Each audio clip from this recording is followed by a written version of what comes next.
그다음 주제를 보면 이제 뭐 이번에도 시험 나왔다는 공법상 계약에 관한 문제. 자, 앞쪽은 좀 가볍게 해도 돼요. 자, 공법상 계약의 개념 부분을 공부할 때 계약 맺는 목적은 뭐래요? 계약 맺는 목적은 공법적 효과를 발생시킬 목적. 추상적인 용어죠. 그러니까 쉬운 얘기를 하면 행정법적인 권리 의무, 행정법상의 권리 의무를 생기게 할 목적으로, 쉽게 얘기하면 뭐 국가와 개인 사이에 대등한 입장에서 합의하는 겁니다. 그래서 첫째 끝에 반대 방향의 의사 합치. 반대 방향이라는 단어 고기를 잘 비추쳐요. 여기서 반대 방향이 뜻하는 건 서로 정반대의 권리 의무를 갖기로 합의하는 걸 말하는 거예요. 우리 개인 간의 계약도 마찬가지잖아요. 돈을 빌려주고 빌리는 계약을 맺으면 서로 정반대의 권리 의무 갖는 거 아니에요? 땅 사고 파는 계약도 마찬가지고. 그러니까 우리 행정법상 국가와 개인 사이의 계약도 서로 국가와 국민 사이에 반대 방향으로 권리 의무를 갖기로 합의하는 거죠. 근데 이 반대 방향의 합의 속에 무슨 의미가 또 들어있어? 지금 말한 거 외에도 이게 지금까지 공부하는 건 국가가 법에 의해서 우월한 힘을 가지고 개인에게 뭐 법 집행, 명령 강제하는 거잖아. 이거는 그거하고 다른 거라 대등한 관계, 대등한 관계. 국가와 국민하고 대등한 입장에서 서로 합의하는 거죠. 합의라는 말 속은 대등 관계라는 게 들어있는 거야. 그러니까 이제까지 국가가 우월적 힘을 가지고 명령 강제하는 행위에 적용한 논리가 똑같이 적용될 수는 없잖아. 그렇죠? 오히려 뭐와 더 가까워? 개인 간의 계약 맺는 거와 더 성격이 더 가까워요. 안 그래? 근데 개인 간의 계약하고는 우리가 개인 간의 계약을 사법상 계약이라고 표현한다. 근데 개인 간의 계약하고 또 똑같이 다룰 수 없는 속성이 있어. 뭐 때문에? 공법적 효과. 즉 다른 말로 표현하면 공익 목적을 위해서 계약을 맺는 거야. 공익 목적하고 연관이 있어요. 그렇기 때문에 개인 간의 계약, 사적인 이익 목적으로 맺는 계약하고 또 다른 측면이 있어요. 그러니 좀 특이하지 않아? 이게 우리가 앞서 배운 국가가 우월적 지위에서 법 집행하는 행위하고는 이게 좀 성격이 또 다르고, 그렇다고 개인 간의 계약하고 이 계약 맺는 목적이나 이런 게 좀 다르니 개인 간의 계약에 적용되는 민법이 똑같이 적용되기도 좀 그렇고, 그렇다고 국가가 우월적 지위에서 법 집행하는 행위의 논리를 똑같이 적용할 수도 없고, 그러니까 여기만의 어떤 독특한 논리가 만들어져야 되겠죠. 그런 배경 지식이죠. 자, 그래서 이거는 이제 비권력적인, 성격을 굳이 말하자면 두 번째 주제, 강제하는 게 아니니까 비권력적이며 공법행위라는 건 이제 공법적 효과를 발생시키기 위한 행위죠. 비권력적인 공법행위. 자, 그렇게 보고. 그러니까 비권력적이라는 점이 행정행위하고 다른 점이고, 공법행위라는 점이 사법상 계약하고 다른 성격을 나타내는 거죠. 자, 쌍가루 2번은 유용성 문제점 좀 가볍게 여러분들이 읽어두기 바래요. 계약 맺으면 좋은 점도 있고, 계약 방식으로 행정 목적 수행하면 좋은 점도 있고 안 좋은 점도 있을 수 있다, 이런 얘기죠. 어떤 점이 좋을까? 상식적으로 이거 생각해보자. 자, 애가 게임만 하고 공부 안 해. 그럼 어떻게 해? 너 인마 학생이 공부도 안 하고, 그죠? 공부해.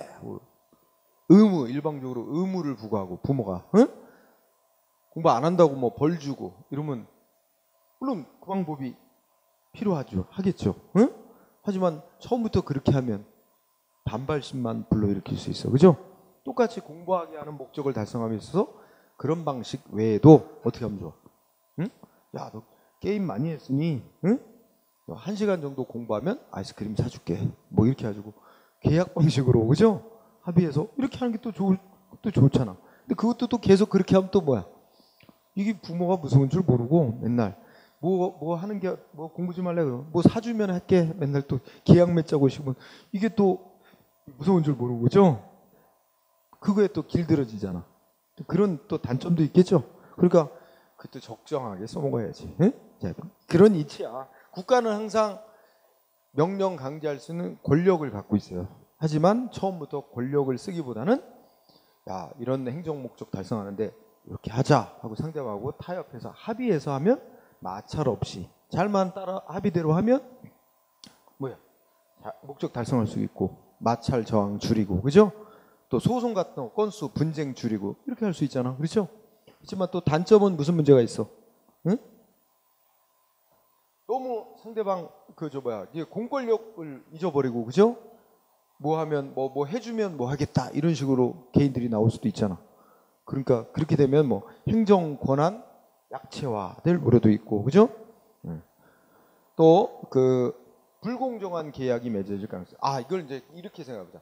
개인들하고 이렇게 똑같은 행정 목적을 누구하고 계약 맺고 누구하고 계약 맺고, 근데 계약 내용이 상대방의 협상력에 따라 다르게 계약이 맺어질 수도 있어요. 그러면 이제 불평등한 계약이 될 우려도 있고, 그죠?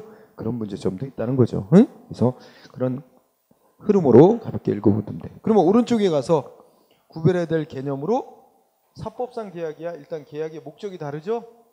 응? 생략하고. 자, 행정계약이라는 용어 알아둡시다.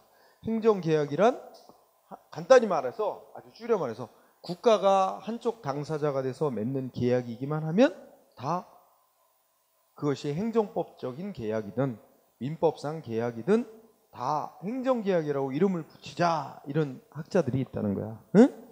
별 큰 뜻은 없고 이름을 그렇게 부르자는 사람들이 있다. 응? 그 속에는 사법상 계약도 포함하는 거죠. 자, 중요한 개념 합동행위하고 구별해야 됩니다. 합동행위는 계약하고 뜻이 거의 같으면서 한 글자, 두 글자 차이. 그죠? 무슨 차이? 동일 방향의 의사 합치다. 여기 차이 나는 거죠. 동일 방향이라는 단어. 이때 그럼 아까 반대 방향, 계약은 반대 방향이었죠? 그러면 계약 맺는 양쪽 당사자 간에 어떻게 합의하는 거야? 서로 정반대의 권리 의무를 갖는 내용으로 합의하는 게 반대 방향의 뜻이라 그랬죠? 그럼 여기 동일 방향은 무슨 의미겠어? 합의하는 양쪽 당사자가 뭐야? 합의하는 당사자가 다 같은 내용의 권리 의무를 갖는 것으로 합의하는 거지. 그게 합동행위야. 그죠? 그래서 동일 방향 요거 중요 단어. 그리고 대표적인 예, 간단히 말하면 무슨 땡땡 조합을 만드는 행위, 조합 설립 행위. 응? 거기 예 들어오는 거 다 조합 설립 행위가 들어가 있죠? 조합 설립 행위가. 그래서 그러면 조합 설립 행위는 계약에 해당한다는 거야? 아니라는 거예요? 응? 계약에 해당하는 작용이 아니고 따로 합동행위라는 작용으로 따로 논의하는 거라 이거지. 응? 조합 설립 행위는 계약 작용이 아니다. 합동행위라는 작용, 그 정도. 그 다음에 하나 더 알아볼 거, 합성행위.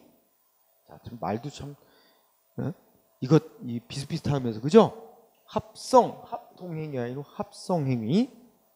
우선 예를 먼저 봐. 선거에서 투표하는 행위 한번 생각해 보자. 곧 6월 13일 날 투표하죠? 그럼 여러분들 우리 여기 후보자들 몇 사람 나왔을 텐데, 그죠? 저마다 합의를 해야 돼? 누구 뽑는데? 아니잖아. 자기가 각자가 좋아하는 후보한테 투표하죠. 그러면 다 투표한 거 다 모아서 어떻게 돼? 제일 많은 표를 얻은 자를 지역의 대표자로 결정하는 거죠. 선거관리위원회가. 그러면 생각해봐. 이 계약이나 합동행위하고 다른 점이 뭐예요? 이 투표하는 모든 구성원들이 다 합의할 필요가 없습니다. 각자가 지지하는 후보한테 표 주면 돼요.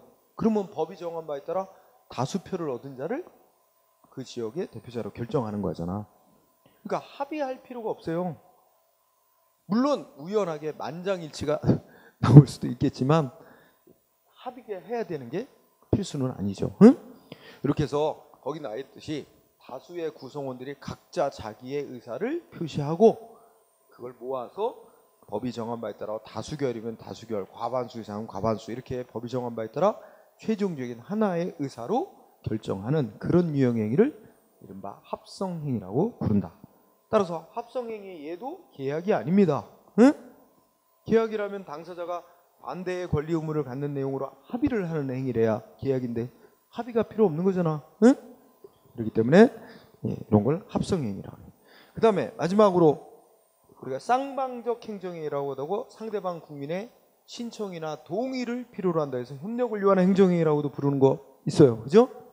자, 우리 대표적인 예가 공무원 임명행위 같은 거야. 근데 공무원 임명행위를 보면 계약하고 좀 비스름한 모양새가 이제 연상이 돼요.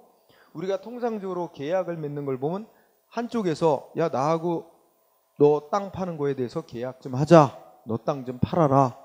계약 맺자고 한쪽이 신청하고 상대방이 좋다. 승낙하고 그러면 합의해서 계약이 맺어지는 거죠. 그럼 공무원 임명도 여러분들 응시원서 내는 게 신청하는 거 아니야. 나를 공무원으로 임명해달라. 그죠? 그럼 국가가 그래 너 임명한다. 얼핏 보면 계약과 비스름해. 하지만 계약은 계약 맺는 양쪽 당사자가 대등한 지위에서 합의를 하는 걸 전제로 해요. 근데 공무원 임명행위 하는 행정기관 국가가 어떻게 돼? 신청한 개인보다 우월적 지위에서 신청을 받고 결정을 하는 거야. 그러니까 이거는 성격이 대등한 관계가 아닙니다. 어디까지 행정이 우월적 지위에서 결정 내리는 행위지. 그렇기 때문에 계약으로 보진 않습니다. 우리나라 독일에서는 물론 나라에 따라서 프랑스 같은 데서는 그것도 계약으로 본대. 근데 우리는 계약으로 안 봐. 이거를 행정위원회 우월적 지위에서 법 집행하는 행정행위로서 특허라고 보잖아. 공무원 임명행위. 그래서 그런 걸 우리나라는 쌍방적 행정행위, 그러니까 행정행위, 권력적 조치로 파악을 한다는 거죠. 그러니까 우리나라에서는 그거 계약으로 보지 않는다. 이런 차원에서 공부를 해두고 그러면 도대체 그러면 계약에 해당하는 작용은 어떤 게 있느냐? 밑에 보니까 공법상 계약의 종류, 즉 예가 나와 있는데 크게 누구하고의 계약을 맺느냐에 따라 세 가지 유형으로 나눌 수 있다. 첫째는 행정주체끼리 계약 맺을 수도 있습니다. 예를 들면 우리 행정주체 배웠죠? 행정주체 누구누구 있어? 기본적으로 국가 있고 국가가 또 행정 권한을 행사하도록 권한 주면 지방자치단체나 뭐 공공단체가 행정주체가 되기도 하고 또 행정 권한을 부여받은 사인, 공무수탁 사인도 있다 그러죠. 국가, 공공단체, 공무수탁 사인 셋이 있었죠. 공법상 계약이라 그러려면 이렇게 한쪽 당사자가 행정 주체가 돼서 공익 목적으로 맺는 계약을 뜻하는 겁니다. 응? 그러면 행정 주체끼리도 국가와 인천광역시 간에 계약을 맺을 수도 있고, 응? 인천광역시와 경기도 사이에 계약을 맺을 수도 있고, 이렇게 행정 주체 간의 계약도 있을 수 있다. 그러면서 대표적인 예로 공공사무 위탁, 또 어디서부터 어디까지 도로는 누가 비용 들여 관리할 것이며 이런 거 합의하는 거, 이런 것들이 그 2개 정도 알아두면 좋겠고요. 그리고 많은 경우가 국가나 지방자치단체하고 개인이나 사기업하고 계약 맺는 거, 그죠? 두 번째 유형이죠. 그래서 임의적 공용 부담이라서, 임의적이라는 건 그냥 자발적인 겁니다. 그래서 개인이 자기 땅을 이거 도로로 만들어 사람들에게 좋은 일에 제공하면 좋겠다 하고 자기 땅을 자발적으로 기부하는 계약을 한다든지 이런 거. 그 다음에 동그라미 2번에서는 신청받고 별채무우체국 지정하는 거, 이런 게 예를 들어집니다. 여기서 별채무우체국이란 우리 저 지방에 그러면 지역적으로는 넓은 지역인데 사는 사람 별로 없고, 그럼 그런 지역에다가 우체국 건물 세우고 거기다가 공무원 배치해 가지고 우편 업무 하는 게 비효율적. 그럴 경우에는 그 지역에 오래 거주한 사람이라든지 이런 사람으로부터 신청을 받아가지고 그 사람을 소위 별정우체국이라고 지정을 해줘서 그 사람이 우편 업무를 수행하게 합니다. 공무원은 아니지만, 그러면서 수당을 좀 주는 제도가 있어요. 그런 게 별정우체국이라는 제도입니다. 그래서 그런 거, 그게 이제 계약 맺고 우편 업무 수행하도록 하는 거죠. 그 다음에 3번 자원 입대하는 관계, 또 계약직 공무원 채용계약. 그러니까 일반 행정공무원 임명하고는 성격이 다른 거야. 계약직 공무원 채용계약은 공법상 계약으로 봅니다. 그 외에 동그라미 4번 환경보전협정. 이게 대표적인 예요. 환경보전협정. 그러니까 예를 들어서 새로 이제 뽑힌 인천광역시장이 있다고 치자. 새로 뽑힌 인천광역시장은 요새 미세먼지도 심각하고 뭘 구호로 내세웠냐? 환경을 우선하겠다. 공약 내걸고 당선됐어. 그러니 인천광역시를 전국에서 가장 쾌적한 환경의 도시로 건설하겠다. 그리고 당선되고서는 인천에 있는 공장이나 이런 기업들하고 다 만나서 야, 우리는 좀 원래는 법이 정한 오염물질 허용하는 기준이 있을 거 아니야? 그 기준 넘지만 않으면 문제가 안 되지만, 야, 우리는 그거보다 조금 더 낮게 배출하자. 법이 정한 허용 기준치보다 조금 더 낮게 배출하도록 합시다. 그러면 시에서 부과할 징수하는 세금을 좀 깎아주겠다. 아니면 시가 보유하고 있는 뭐 땅이나 이런 걸 좀 무상으로 이용하도록 해주겠다. 이런 식으로 인센티브를 주면서 환경 기준보다 낮게 배출한 오염물질 내보내자. 합의할 수 있어요. 그죠? 이게 일본에서 유행했던 방식이래요. 일본 지방자치단체에서. 근데 이게 법으로다가 어느 기준치 딱 정해놓고 이 기준 이상으로 초과하면 무슨 제재 처벌할 거야. 이거보다 효과가 더 좋다는 거야. 그래서 그렇게 물론 강제적인 방식으로 할 수도 있지만 그거 이전에 이렇게 계약 방식으로 하는 게 오히려 효과가 좋더라. 그래가지고 많이 활용했대요. 이런 것들이 들어지고 맨 밑에 거 사인 간의 공법상 계약은 하나 정도 예로 들어지긴 하는데 이게 뭐야? 이 공익사업 시행할자로 사인이 지정이 되면 그 사업 시행자인 사인하고 토지 소유자 간에 공익사업에 필요한 토지 어떻게 돼? 야, 좀 내놔라. 그래가지고 협상해서 계약 맺고 판단 말이야. 응? 이거를 학자들은 행정법상 계약, 공법상 계약의 예로 본단 말이야. 그죠? 근데 학자들하고 판례가 달라요. 우리 대법원 판례는 이거 행정법상의 계약, 공법상의 계약으로 안 보고 그냥 협상해서 개인 간에 땅 사들이는 거와 똑같은 성격으로 봐. 그래서 사법상 계약으로 보고 있어요. 그래서 주의하세요. 판례는 사법상 계약으로 본다는 거 이거 주의해 두고, 그리고 엄밀히 얘기하면 여기 사인인 공익사업 시행자는 순수한 사인일까요? 순수한 사인은 아니고 소위 아까 말한 공무수탁 사인이겠지. 그렇죠? 응? 그러면 공무수탁 사인이면 우리가 행정 주체로 분류되는 자잖아. 그럼 엄밀히 말하면 순수한 사인 간의 행정법상 계약이라고 할 수는 없고 공무수탁 사인인 행정 주체와 사인 간의 계약으로 봐야 되니까 두 번째 유형에 포함시킬 수도 있는 겁니다. 응? 그래서 엄밀히 말하면 순수 사인 간의 계약은 아니다. 이렇게 이해를 하면서 자, 그 다음에 그러면 관련해서 판례들이 나오는데 판례들이 매우 중요합니다. 자, 1번, 2번, 1, 2, 3번 공통으로 묶어요. 자, 1, 2, 3번 다 결론이 뭐야? 공법상 계약이 아닌 거로 판결한 예들입니다. 행정법상 계약이 아니고 뭐로 판결했어요? 응? 다 사법상 계약이라고 판결하고 있는 거예요. 응?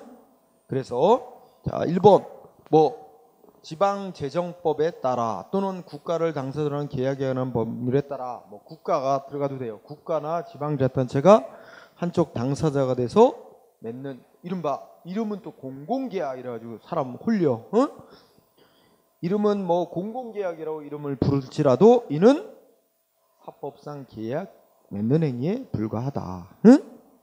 라는 얘기죠. 그래서 2번, 3번 다 마찬가지입니다.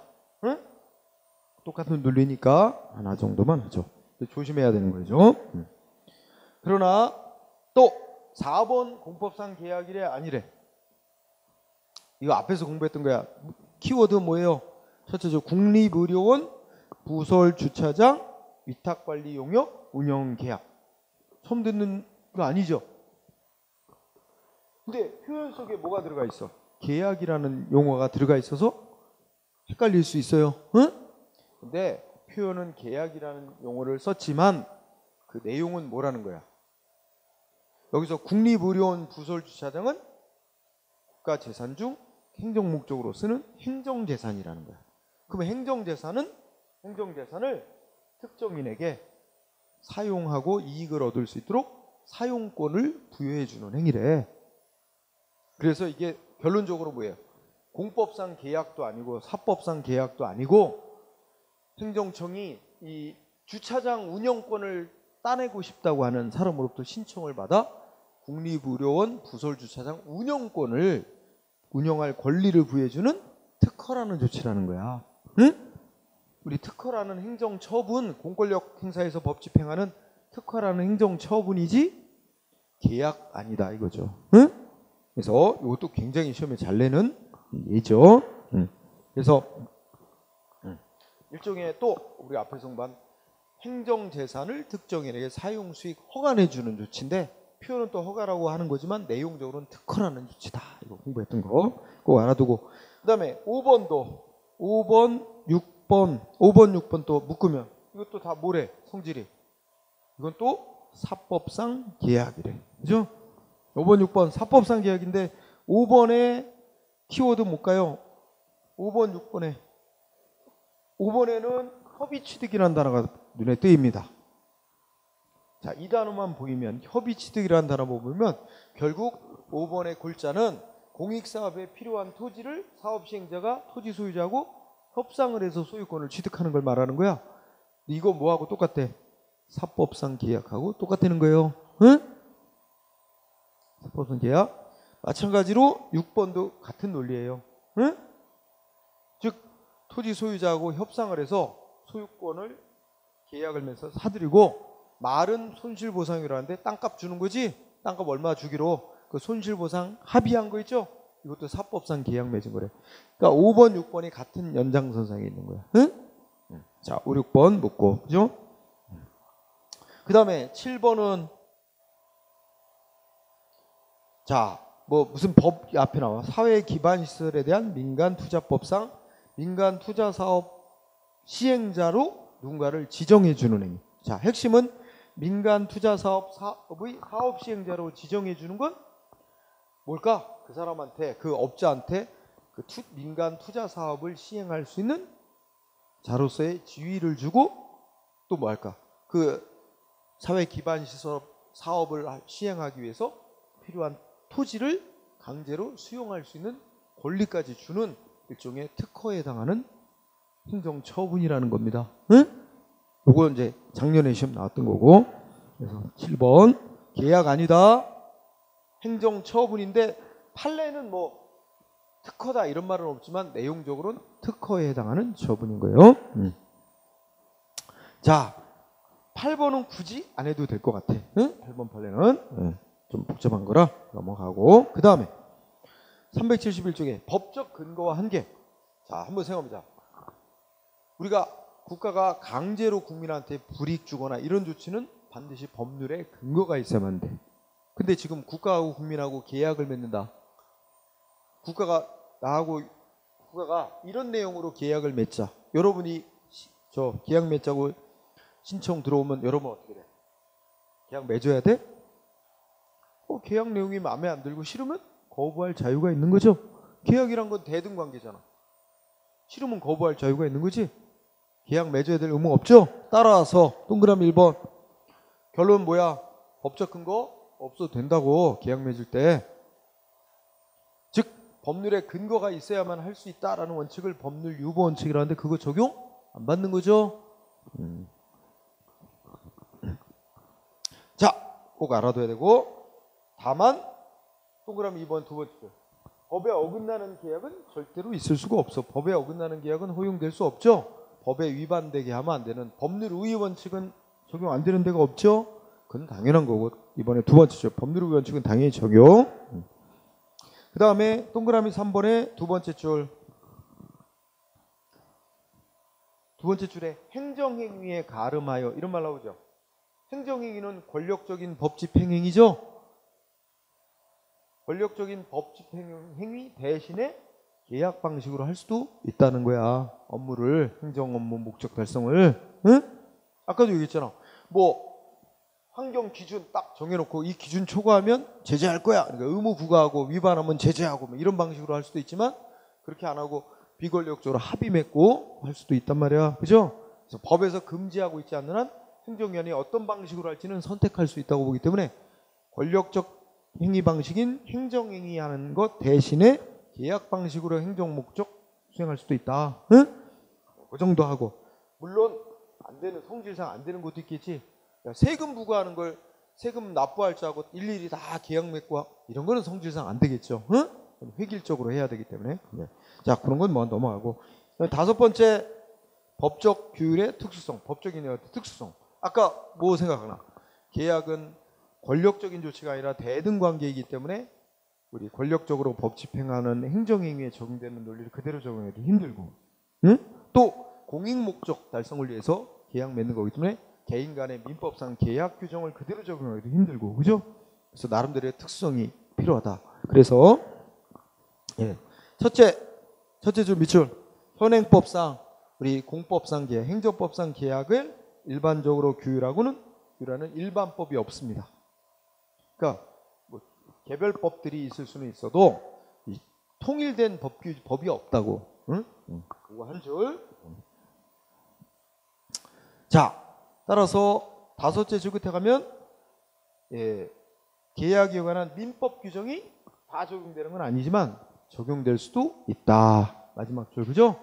계약에 관한 개인들 간의 계약에 관한 민법에 관한 규정 성질에 어긋나지 않으면 이 행정법상 계약에도 적용될 수 있는 게 있다. 이렇게 정리하고 다음 페이지 계약의 성립. 자, 특징이 하나 있어요. 뭐가 있냐면 동그라미 1번에 뭐예요? 그 두 번째 줄에 보면은 우리 행정법상 계약 내용에 있어서는 민법상 개인들 간에는 계약을 내용을 어떻게 할지 또 뭐야? 뭐 문서 방식으로 문서 형식으로 계약을 할지 구두로만 계약할지 이런 거 다 자유롭게 알아서 선택할 수 있지만 행정법상의 계약에 대해서는 그런 게 허용되지 않고 다 문서로 하도록 한다든지. 넷째 줄에 행정기관이 일방적으로 계약 내용을 다 정해놓고 상대방한테는 이렇게 계약할래 안 할래 요거만 선택하도록 그런 형태의 계약이 꽤 많다는 게 특징. 따라 셋째 줄 밑줄 쳐주세요. 행정청이 일방적으로 정해놓은 약관이 계약 내용에 의하여 획일적이고 정형화되는 경우가 많다. 그런 형태의 계약을 법률 용어로 부합계약이라고 부릅니다. 응? 그런 게 특징 중에 하나다. 응? 그러니까 국가에서 계약 내용을 다 정해놓고 이렇게 할래, 계약할래, 안 할래 이러고 있어요. 상대방한테는 계약을 맺을지 안 맺을지만 선택하도록 그 내용을 결정할 권한은 상대방한테 없는 그런 계약이 상대적으로 많다. 그죠? 여러분 은행 가서 예금할 때 여러분들 어떻게 해? 응? 나 은행에 예금할 테니까 이자 얼마 줄래? 협상해갖고 이자 여러분들이 협상으로 정할 수 있어요? 없지. 여러분들은 아나? 없는 사람에 속해. 그죠? 근데 내가 50억 있다면 어떻게 될까? 응? 50억 딱 들고 은행 딱 들어서 나 50억 예금하러 왔는데 그럼 어떨까? 지점장이 막 맨발로 뛰어나올 거야. 응? 그거 막 안내하고 이거 막 하면서 응? 귀빈실로 모셔가지고 그죠? 차 대접하면서 그럼 내가 딱 앉아서 저쪽 은행에 갔더니 이자를 얼마 준다는데 뭐예요? 조금 더 드리겠습니다.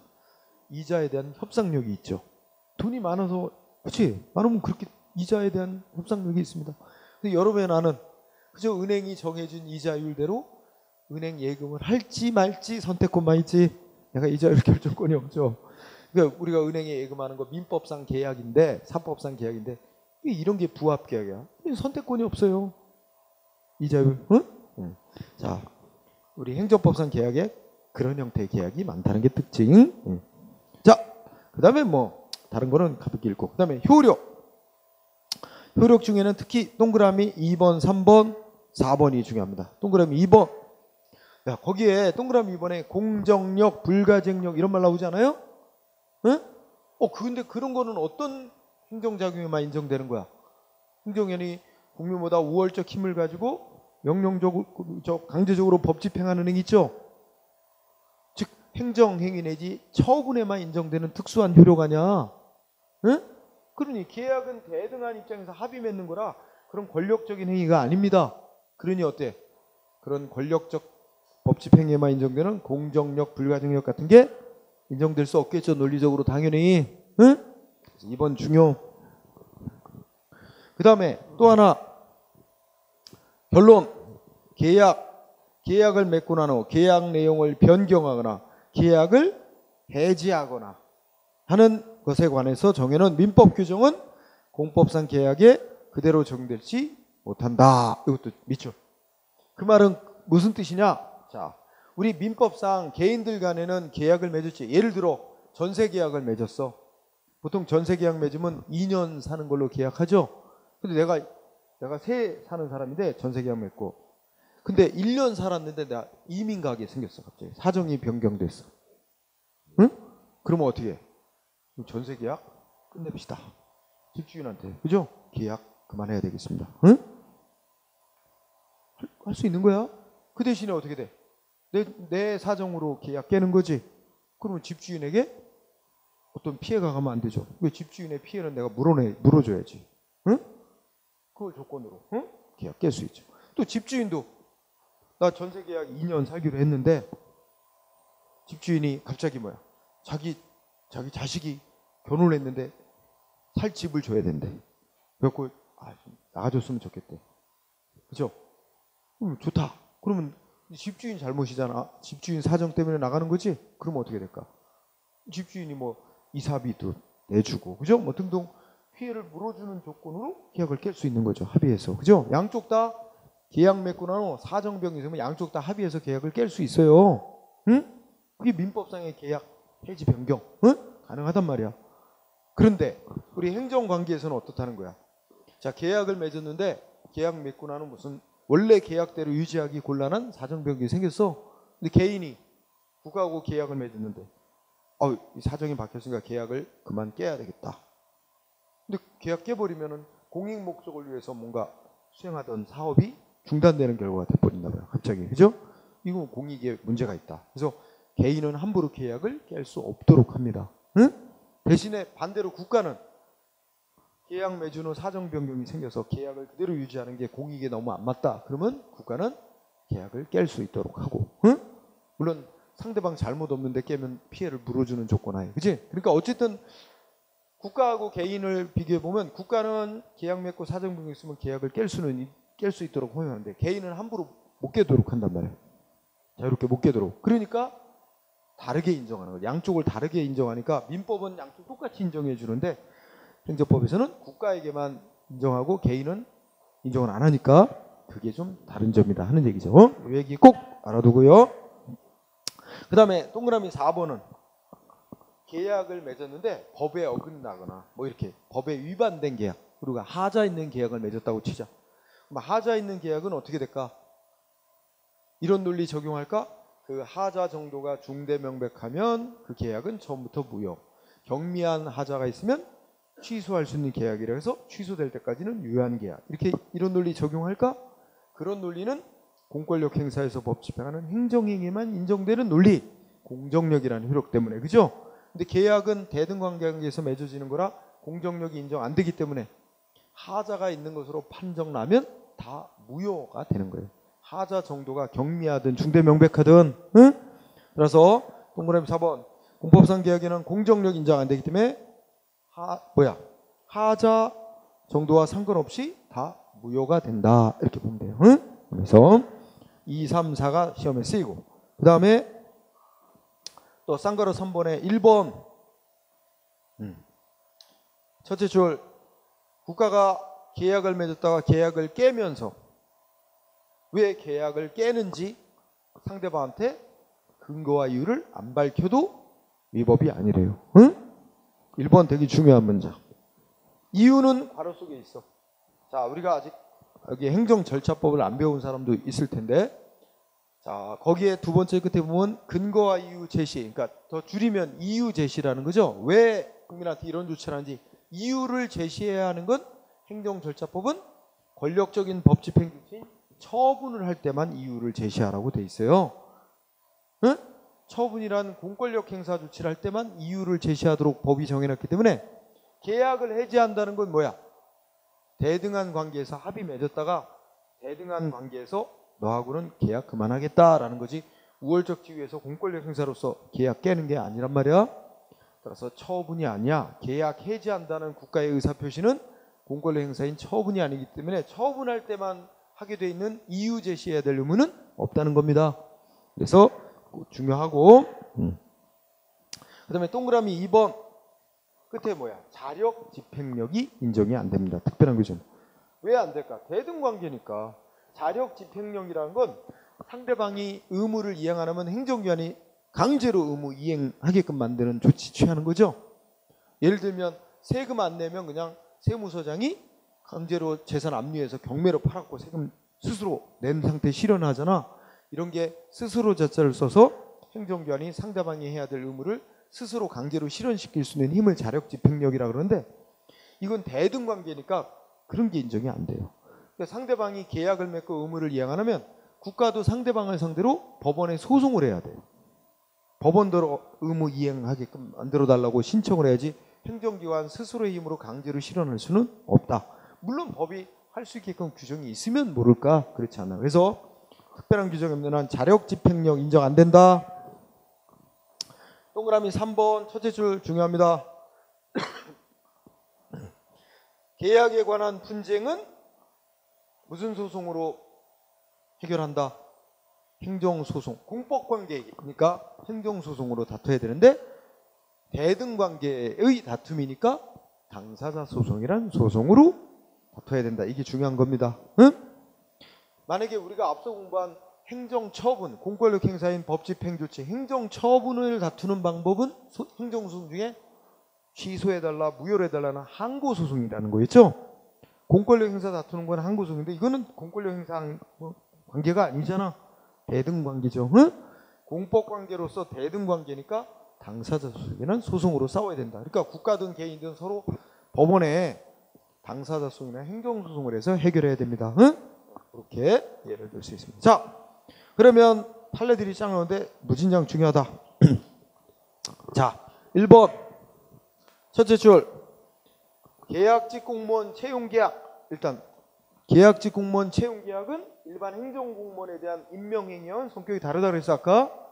일반 행정공무원에 대한 임명행위는 특허 처분이라고 그랬죠. 근데 계약직 공무원 채용계약은 성질이 뭐로 본다? 행정법상 계약 맺은 거야. 공법상 계약 관계로 봐요. 응? 그 다음에 그러면 계약을 맺었다가 너하고는 이제 계약 그만하고 계약 해지한대 국가가. 그럼 계약 해지하는 의사표시를 했어 상대방한테.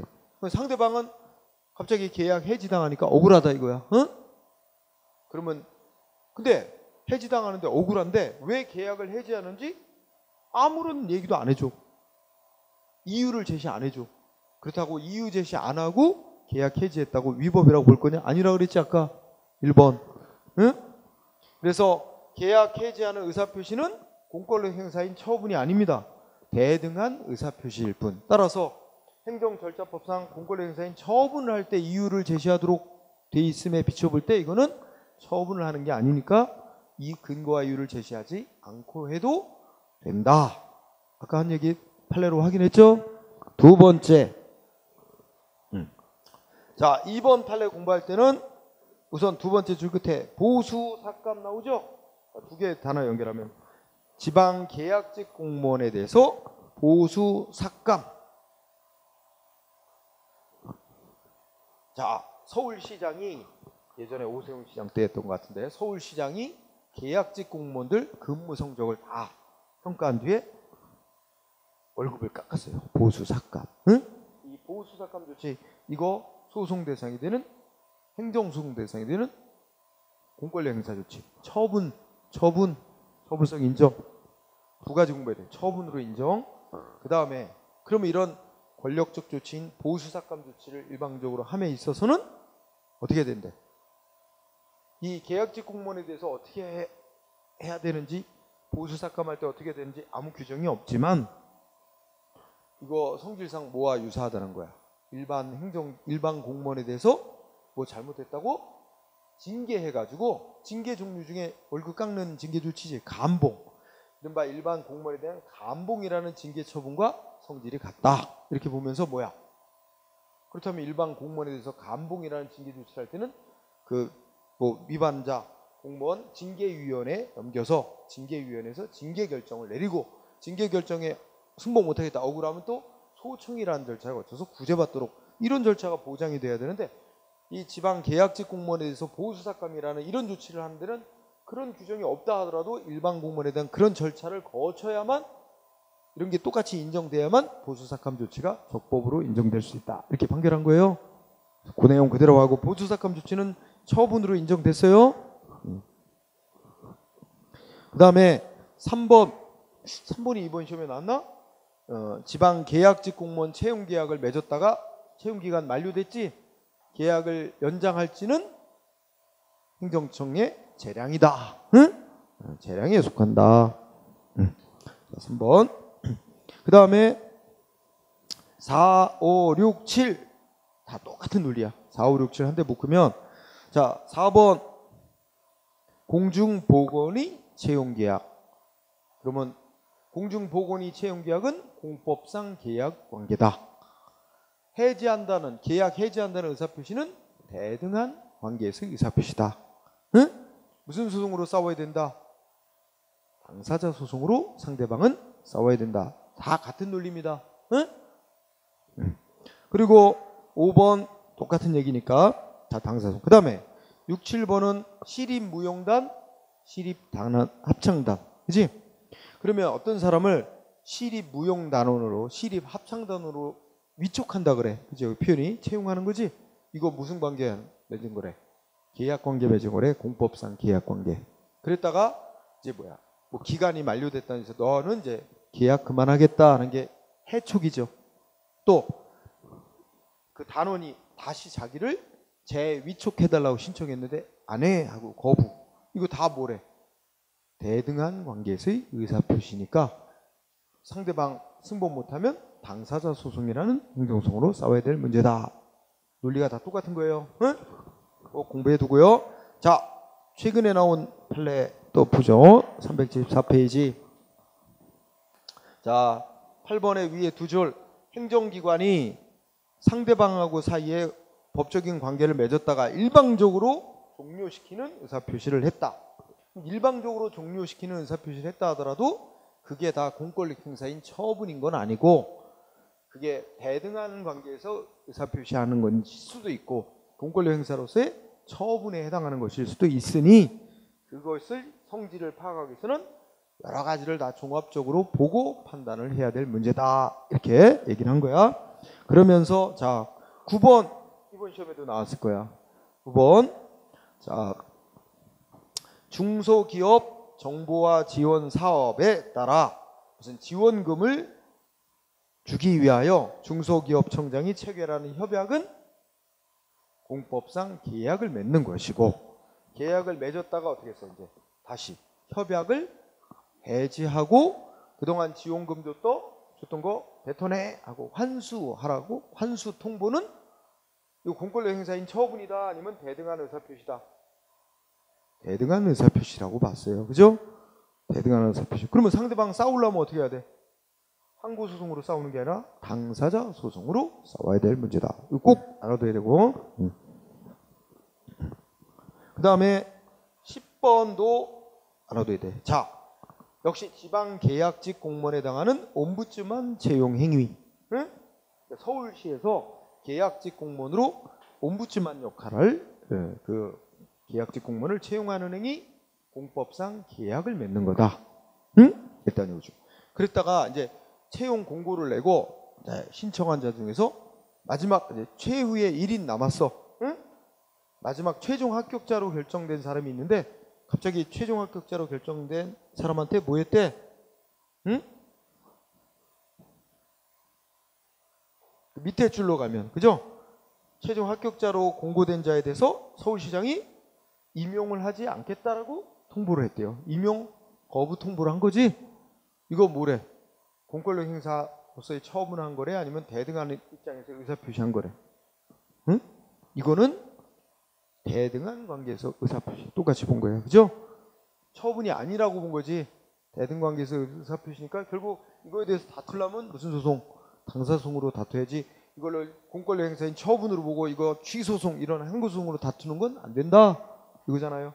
따라서 9번하고 10번은 같은 논리가 되겠죠. 90번은 같은 논리가 되겠죠. 판례가. 그런데 11번은 다르단 말이야. 응? 자, 11번은 일단 1번이 제일 중요한데 11번에 우선 제목 2단계 BK21 사업 협약 해지 사건 이렇게 나왔죠? 내가 제목을 그렇게 다는데 일단 BK21 사업 요거는 일단 밑줄 치고 이게 뭐냐면 우리 국가에서 우리나라 대학들을 세계적인 연구 대학으로 육성 뭐 하기 위해서 국가에서 예산을 지원해 주는 겁니다. 그래서 각 대학에 무슨 연구하는 것을 협약을 맺고 지원금 주고 이런 제도인데 그 BK가 브레인 코리아를 줄여서 그렇게 부르는 거예요. 응? 그런데 그러면 일단 알을 거 2단계 두뇌 한국 BK21 사업 협약은 성질이 공법상 계약. 응? 그런데 동그라미 1번에 이 협약을 맺었다가 협약 해지한다고 통보했대요. 응? 자, 따라서 1번에 협약을 맺었다가 협약 BK21 사업 협약 해지 통보하는 거는 대등한 관계에서 의사표시다 아니면 공권력 행사로서의 처분이다. 이건 공권력 행사로서의 처분이라 그랬어요. 그러니까 좀 특이하죠. 자, 이렇게 어떤 건 대등관계의 의사표시로 보고 어떤 건 공권력 행사인 처분으로 보는 건 그 관계 맺은 거하고 관련된 법 또 관계 맺으면서 어떻게 합의했는지 등등 이런 거 다 살펴보고 이렇게 판단하는 거죠. 그래서 동그라미 1번 이 BK21 사업 협약 해지하는 통보는 공권력 행사로서의 처분에 해당한다. 마지막 부분 그거 주의. 응?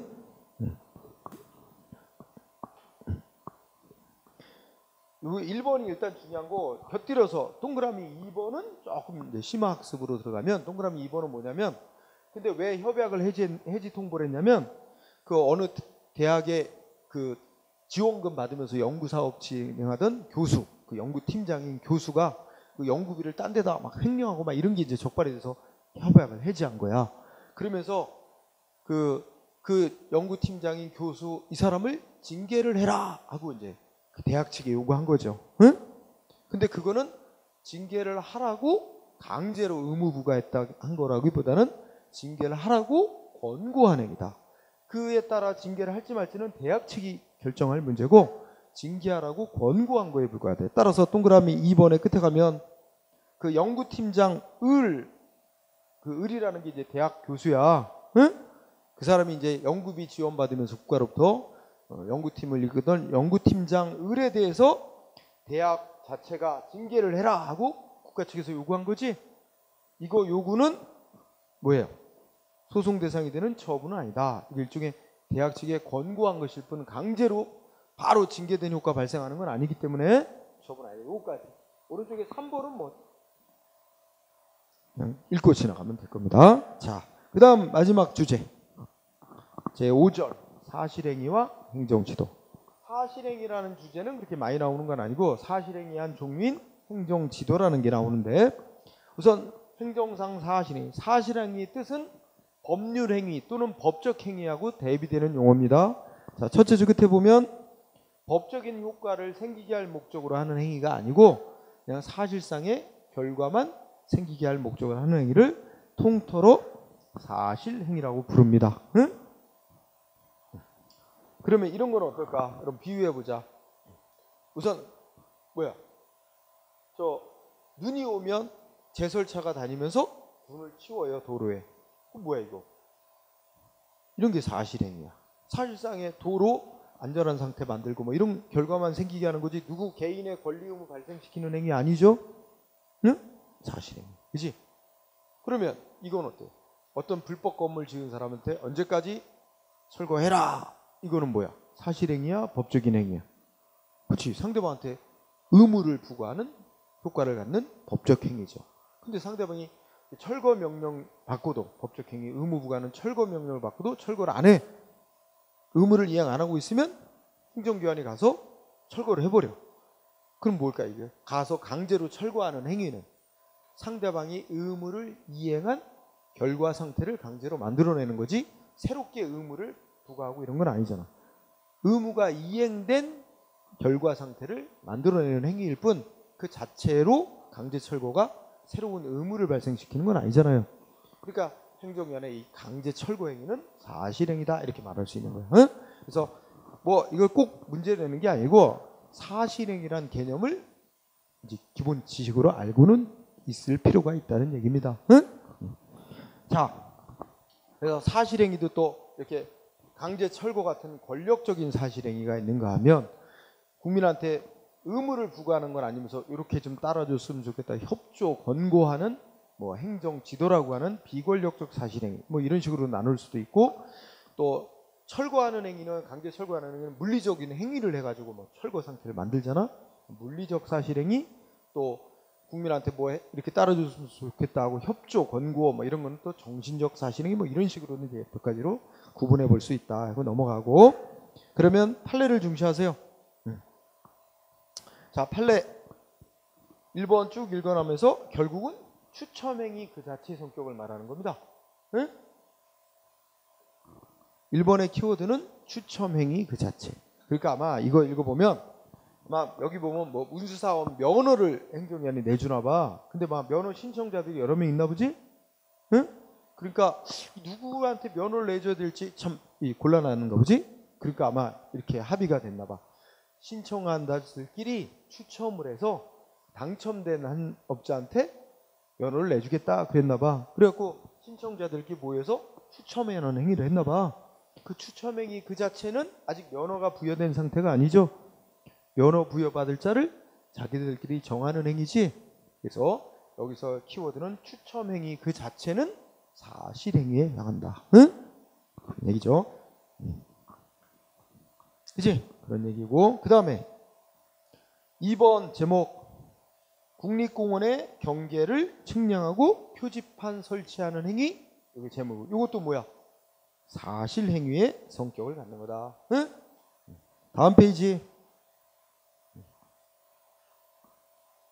자, 그 외에도 여러분 사실행위인 거 어떤 것들이 있을까?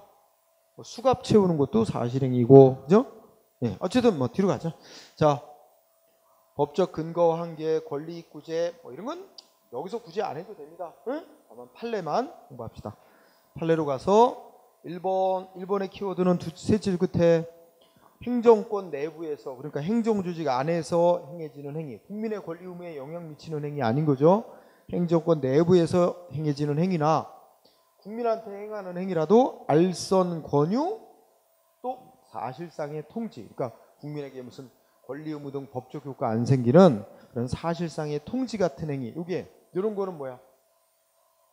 사실 행위로서 소송 대상이 되는 처분이 아니다 하는 얘기고. 자, 2번은 자, 이번에 키워드는 급수공사비 납부 통지. 이것도 앞에서 공부하지 않았나?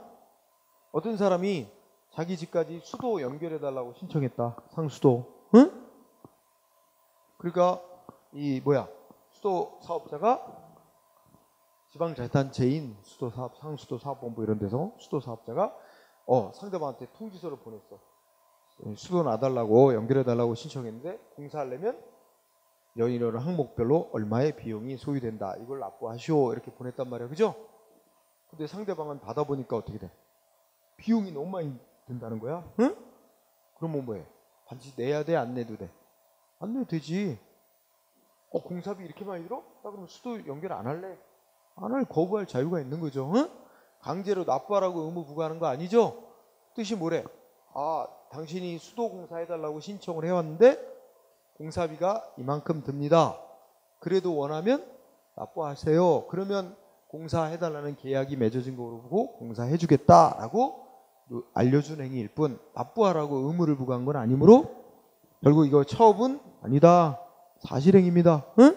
그래서 그거 꼭 알아두고요. 그 다음에 3번은 읽을 때 금융감독원장이 누구한테 보냈어요? 셋째 줄 문책 경고장을 보냈죠? 근데 누구한테 보냈대? 응? 전 대표이사에게. 그죠? 여기서 키워드는 전 대표이사입니다. 그럼 전 대표이사는 지금 퇴직한 사람이겠죠? 물러난 사람이겠지? 근데 이 사람을 문책하라고 금융기관에게 문서를 보냈어요. 근데 그거는 이미 물러난 사람인데 뭐 금융기관이 징계를 할 수 있겠어요? 단지 이 사람이 재직하고 있는 동안에 이런 위반 사실이 있었다라고 정보만 알려주는 의미만 밖에 없지, 이미 물러난 사람이기 때문에 징계를 할 수가 없어. 그러니까 그 해당 퇴직한 전 금융 대표이사에게 법적으로 직접 불이익이 발생하는 건 있다고 볼 수 없기 때문에 소송 대상인 처분으로 안 본다. 이런 결론입니다. 그 다음에 4번은 방송통신위원회가 넷째 그때 고지방송명령이라고 그랬대. 이름에 명령자가 들어가서 강제적인 것처럼 보이죠? 방통위가 고지방송명령이란 걸 MBC에게 내렸어. 그죠? 응? 첫째 주에 보면 MBC에 이게 남자 사건 MBC였어. MBC에게 뭐야? 뭐 횡령한 범죄를 저질렀다고 혐의를 받는 자의 석방 소식을 전하면서 실루엣으로 엉뚱한 국회의원 사진을 사용하여 시청자를 혼동케 하고 국회의원 을의 명예를 훼손함으로써 뭐 이렇게 됐다 이래가지고 그거에 대해서 사과하고 제대로 된 시정하는 방송 내보내라는 거지. 그래서 줄이면 방송통신회가 고지방송 내보내라고 알리는 방송 내보내라고 명령한 건 권고하는 행위일 뿐 반드시 해라 하고 강제로 의무를 부과한 조치는 아니기 때문에 행정소송 대상인 처분이 아니다. 알아두고요. 그러나 5번부터 9번까지는 뭐야? 표현에 권고 이런 말이 들어가 있을지라도 다 상대방한테 의무를 발생시키는 행위라서 행정소송 대상인 처분으로 인정한 것들이에요. 자, 5번부터 9번까지 묶어서 다 처분성 인정. 자, 단수 처분은 예를 들어서 인천시장이 어떤 사람의 집에 들어가는 상수도를 끊어버렸어. 응? 그게 단수 처분이야. 이거는 강제로 불이익한 효과를 발생시킨다. 그래서 소송 대상이 되는 처분으로 인정한 거고, 6번은 위에 3번하고 대비되는 거죠. 위에 3번은 전 대표이사 이미 물러난 사람이고, 이 6번에서는 지금 현재 근무하고 있는 임원에 대해서 문책하라고 보낸 거예요. 그러면 이 경고장을 받은 금융기관은 어떻게 해야 돼? 현재 근무하고 있는 임원을 징계를 해야 돼요. 그러니까 결국 이 임원은 징계받을 법적 지위에 놓이니까 불이익한 효과를 받게 된다. 그래서 처분으로 인정한 거야. 그죠? 그 다음에 7번은 워낙 많이 해서, 그죠?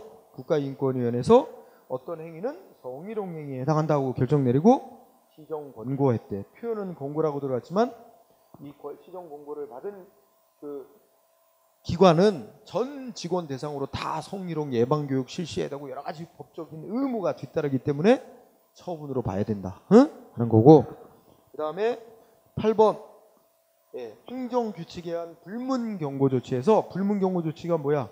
이것도 공부했지. 행정이 공부할 때 공무원이 뭘 잘못했는데 이번 일은 징계는 안 한다. 책임을 묻지는 않겠다라고 경고만 한 거야. 그죠? 근데 이 불문에 붙이겠다고 경고만 내려줘도 이 경고받았다는 사실이 인사관리 규정에 따라 인사기록 카드에 다 기록이 남게 되고, 기록이 되면 해당 공무원 아무리 일 잘해도 표창 대상에서 제외되고, 다음에 징계받을 위반 행위 있으면 과거에 공세운 거 감경받을 수 있는 사유로 쓰지도 못하는 이런 효과가 그 조직 내부 인사 규정에 의해서 발생하기 때문에 이 공무원에게는 법적으로 불이익한 효과를 미치는 것이기 때문에 소송 대상이 될 수 있는 처분으로 인정한다. 그 다음에 9번은 구청장이 사회복지법인 감사하고 지적된 사항에서 시정하라고 지시한 건 시정해야 될 의무를 부과한 거라는 거야. 의무를 부과한 행위라서 처분으로 본다. 그래서 자, 5, 6, 7, 8, 9 다음 페이지 헌법소원. 자, 여기도 판례 위주로 공부합니다. 자, 1번 곧잘 나왔습니다. 자, 서울대학교 같은 국립대학교의 대학 입학고사 요강, 그죠? 이거 저 앞에서도 한번 다루고 오는 건데, 자, 국립대학교인 서울대학교의 94년도 대학 입학고사 주요 요강은 첫째 끝에 소송으로 줄여서 얘기하면 행정소송 대상이 될 수 있는 처분은 아니래. 행정소송 대상이 될 수 있는 처분은 아니다. 하지만 어쩌고저쩌고해서 뭐는 대상이 된대. 헌법재판소에 구제해달라고 헌법소원 청구할 수 있는 대상이 되는 국가기관의 공권력 행사에는 해당한대. 그래서 딱 이렇게 정리해야지. 서울대 입학고사 요강은 행정소송 대상이 되는 처분은 아니지만, 그래서 소송으로 다툴 수 없겠지.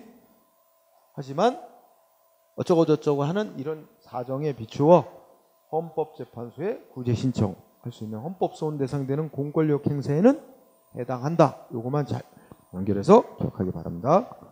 자, 그 다음에 3번, 4번 비교해서 공부합니다. 자, 3번의 키워드는 수용자, 교도소 갇혀 있는 수감자 서신을 교도상이 검열하는 행위, 이게 키워드죠. 교도상이 수용자의 편지를 검열하는 행위, 성질모래, 권력적 사실행위.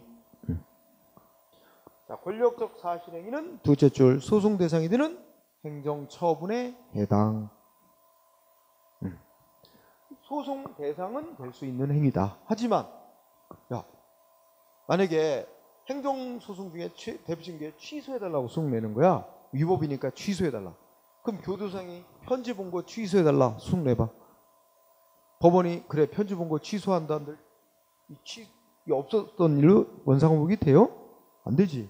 그러니까 소송의 대상이 될 수 있는 성질을 갖고는 있지만 또 하나의 소송 요건인 재판에서 구제되는 이익이 없어요. 취소받는다고 해도. 그래서 거기에 뭐래? 소의 이익이라는 게 인정될 수가 없는 거야. 그러면 현실적으로 소송을 통해서 구제받을 길은 없는 거나 마찬가지입니다. 응? 그럴 때 마지막으로 기댈 곳은 소송을 통한 구제 방법이 없을 때는 마지막으로 헌법재판소에 헌법소원 청구가 가능합니다. 응? 그런 논리가 되죠. 그러면 이거하고 비교해서 5번은 두 번째 줄에 교도소장이 수용자가 밖으로 이제 보내려고 하는 편지를 발송 의뢰받고는 발송을 거부했대요. 그죠? 이것도 성질모래, 권력적 사실행위. 따라서 행정소송 대상이 되는 처분이야. 그죠? 근데 이거는 취소해달라고 소송받아서 소송해서 이기면 어떻게 될까? 법원이 발송해줘야 된다 판결하면 어떻게 돼? 그럼 편지 발송될 수 있게 되죠? 그럼 소송을 통해 구제가 가능하지? 그러니까 소송을 통한 구제가 가능하다면 소송 안 거치고 바로 헌법재판소에 청구할 수 있어요? 없어요? 못하게 되는 거지? 응? 그런 차이점을 가져온 거죠. 그래서 4번, 5번 비교하라는 얘기입니다. 그 다음에 뭐야? 5번 넷째 줄. 야, 그 국공립학교에서 아마 공납금 안 낸 사람 있나 봐. 그러고 이제 졸업하나 봐. 그럼 너 공납금 미납한 채로 졸업하면 너 앞으로 뭐 졸업증명서 때려오거나 그래도 졸업증명서 발급 안 해주겠다. 응? 또 뭐야? 응? 졸업증도 주지 않겠다. 이러고 이제 통보서를 보냈나 봐. 그러면 이렇게 너 미납하면 졸업증서도 안 주고 졸업증명서 같은 거 때려와도 발급 안 해주겠다고 통보한 행위 그 자체는 그냥 이렇게 할 예정이라고 정보를 알린 것뿐이지 아직은 직접 발급을 거부한 건 아니잖아.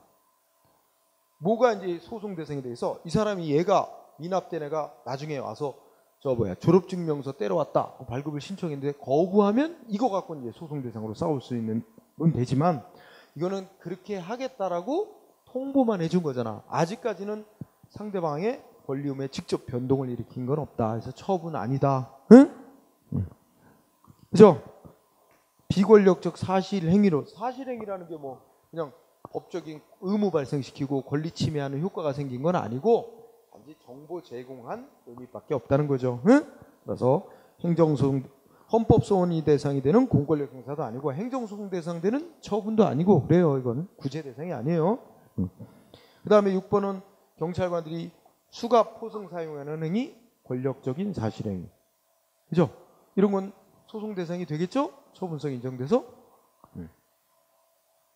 그래서 계속 수갑 채우고 포승줄로 묶고 있으면 소송해서 이기면 풀어주도록 되긴 되겠지. 근데 이거야 뭐 간단하게 해결할 수 있는 일이니까 뭐 소송 딱 제기하니까 일단 수갑 풀어놓으면 소송할 이익은 없겠지. 네, 자, 어쨌든 수갑 포승 행위는 권력적 사실행위 이렇게 보고.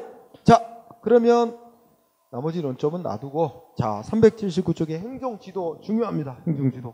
응? 가벼운 얼마 안 되는 양의 주제지만 시험 곧잘 나왔지. 행정지도 쌍가를 번 의일금에서 두 번째 줄 행정위원이 국민한테 뭐 하는 거래요? 말 그대로 뭐 지도, 권고, 조언 이런 거 하는 거래. 벌써 이 말 들으면 무슨 냄새 난다? 지도 권고 조언은 강제가 아니다. 국민한테 이렇게 좀 하는 게 어떠냐, 협조 좀 해줬으면 좋겠다. 상대방의 자발적 협력을 기대하면서 하는 조치입니다. 자, 따라서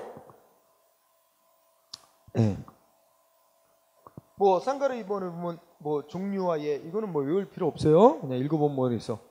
근데 이게 이제 국민한테 지도 조언 권고하는 목적이 뭐냐에 따라서 세 가지 유형으로 이렇게 갈라서 생각해 볼 수 있대. 국민한테 요새 같은 뭐하지? 야 우리 지금 뭐 비닐이랑 뭐 페트병 대란 뭐 이런 거. 비닐 사용을 좀 자제합시다. 응? 페트병 사용을 자제합시다. 응? 뭐 그래가지고 국민한테 이렇게 협조 권고한단 말이에요. 그죠? 이런 거 뭔가 바람직하지 않은 행위를 하지 말았으면 좋겠다라고 국민한테 협조 요청하는 걸 규제적 지도라고 표고, 두 번째는 조정적 지도는 뭔가 어느 회사의 노사 대립이 막 극심하다 그러면 정부기관이 개입을 해서 야 이렇게 타협하는 게 어떠냐고 중재안을 내고 타협하라고 유도한다. 이런 게 뭐야? 조정적 지도고, 그죠? 조성인 거 뭐 조성은 바람직한 상태를 만들어내기 위해 국민한테 뭔가 좋은 행동 좀 해라 이렇게 하는 게 조성 목적의 지도, 그죠? 이건 없죠. 그럼 거기 나와 있는 것들이 소위 행정 지도라고 부를 수 있는 작용들이다 이거지. 국민한테 행정위원회 권고 협조 요청. 맨 밑에 쌍가로서 뭐 행정기관이 국민한테 이렇게 권고 조언하는 이런 지도작용 성질이 뭐야? 강제 아니다. 비권력적. 상대방한테 따라야 될 의무를 부과하는 거 아니다. 따를 여부는 선택 맡기는 거다. 사실행위. 중요한 단어. 비권력적 사실행위. 이 성질이 딱 나오면 국민한테 강제로 불이익 주는 게 아니다. 법률에 근거 없어도 할 수 있을 조치겠구나. 그 다음에 이런 조치가 나갔을 때 상대방 국민 이거 법에 어긋나는 조치 같은데 나한테 이런 걸 하라고 권고 협조 요청? 싫으면 안 따르면 그만이지. 그거 갖고 위법이라고 소송으로 싸울 필요가 있을까? 없죠. 그죠? 따라서 소송 대상이 되는 처분이라고 하기 어렵겠구나. 그죠? 짐작 가능합니다. 법적 성질이 나오면 다음 페이지 가봅시다. 그러면 야 비권력적 사실행위와 연관해서 행정 지도는 국민하고 사이에 무슨 권리 의무 등의 법적 효과가 발생되는 건 아닙니다. 행정 지도에 의해서. 따라서 그 판례를 읽어보면 일단 밑줄 친 거, 행정청이 어떤 사람한테 건축 허가를 내주면서 그 건물 옆에 있는 도로 폭 좀 확대해라 뭐 그랬나 봐. 그렇게 행정 지도를 했다 그래서 행정 지도에 의해서는 법적인 효과가 생기는 건 아니잖아. 그렇게 도로의 폭을 좀 넓히라고 했다 그래서 그게 건축법에 적용을 받는 응? 도로로서 지정된 효과가 생겼다고 말할 순 없다. 응? 그 법적 효과가 생긴 건 아니다. 그 앞에 문장을 보면 건축법에 적용을 받는 그런 도로로 지정되기 위해서는 명시적으로 행정기관에서 여기는 도로로 지정한다 이런 조치가 있어야 건축법에 적용받는 도로가 되는 거지.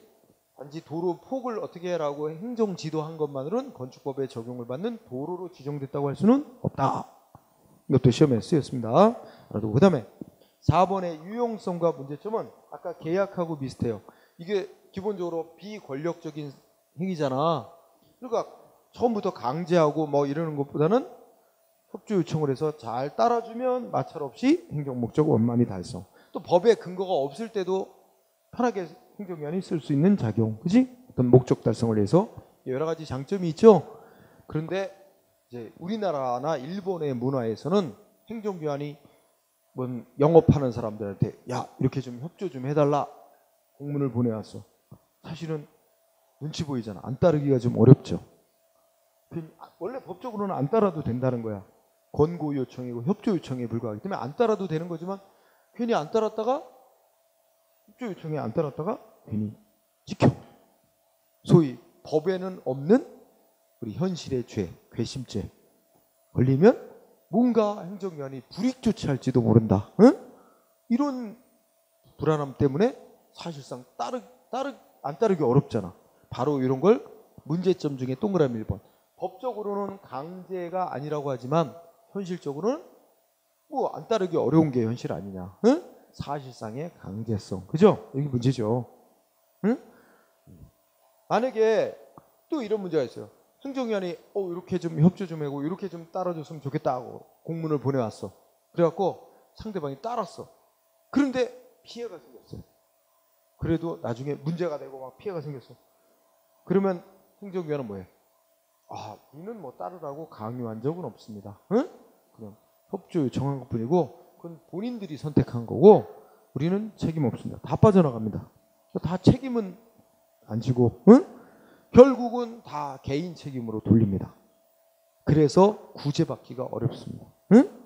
한편으로는 행정기관 공무원은 법에 의해서 강제로 뭐 했다가 문제 생기면 다 책임 집어쓰니까 권고하는 형식으로 이렇게 하고 상대방이 따르면 좋은 거고 안 따르도 문제 생겨서 뭐 이렇게 권고를 하고 협조 요청했다 이런 게 막 보도되고 막 응?